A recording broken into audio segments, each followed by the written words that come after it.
আসসালামু আলাইকুম সুপ্রিয় দেশবাসী। এবার আজমির শরীফের দিকে নজর পড়েছে হিন্দু সেনা অর্থাৎ ভারতীয় উগ্রবাদী বিজেপি সরকারের। তারা রিট করে দিয়েছে আদালতে সেপ্টেম্বরে। তারা দাবি করছে অতীতে এখানে মন্দির ছিল, হয়তো কিছুদিন পরে শুনবেন তদন্ত হচ্ছে। গত কয়েকদিন আগে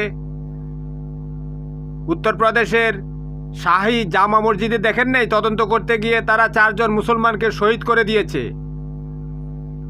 এর আগে তো আপনারা জানেন বাবরি মসজিদের সেখানে তারা প্রত্নতত্ত্ব গবেষণা করতে গিয়ে মাটি খুঁড়ে নিচে একটি রেখে দিয়েছে।